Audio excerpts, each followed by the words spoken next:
നമസ്കാരം. ഞാൻ ഇന്നിവിടെ ആലപിക്കാൻ പോകുന്നത് ശ്രീ വയലാർ രാമവർമ്മ എഴുതിയ സർഗസംഗീതം എന്ന കവിതയാണ്. ആരണ്യാന്തര ഗഹ്വരോധര തപസ്ഥാനങ്ങളിൽ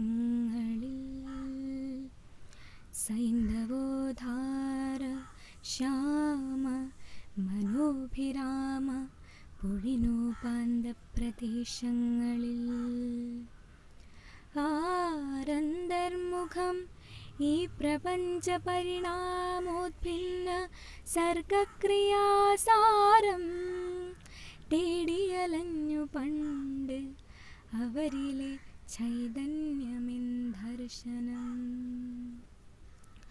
ആ മൺമെത്തകളാറ്റുനോറ്റ മധുരസ്വപ്നങ്ങളിൽ ജീവിതപ്രേമം പാടിയ സാമഗാനലഹരി ഹർഷാഞ്ജിതാത്മാക്കളായി മന്വന്തര ഭാവശില്പികൾ എനിക്കെന്നേക്കുമായി തന്നതാണ് ഓമൽ കാർത്തിക നീ വിളക്കെരിയുമീ ഏകാന്തയാകാശ്രമം.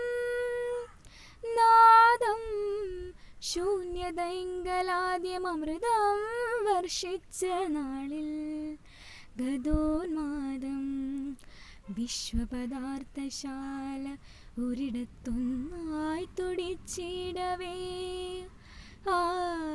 ദാഹിച്ചു വിടർന്ന ജീവകലികാജാലങ്ങളിൽ കാലമേ നീ ദർശിച്ച രസാനുഭൂതി പകരൂ പാനപാത്രങ്ങളിൽ.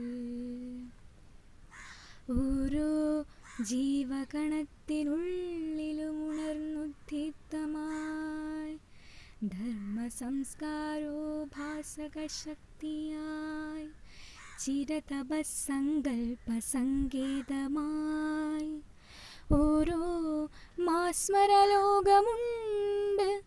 അതിലെനിക്കെന്നന്തരാത്മാവിലെ തേരോടിക്കണം. എൻ്റെ കാവ്യകലയെ കൊണ്ടാകുവോളം വരെ ഓണക്കോടിഞ്ഞുറിഞ്ഞുടുത്ത് കമുകിൻ പൊൻപൂങ്കുലച്ചാർത്തുമായി പ്രാണപ്രേയസി കാവ്യകന്യ കവിളത്തൊന്നും വച്ചിടവേ. നന്ദി.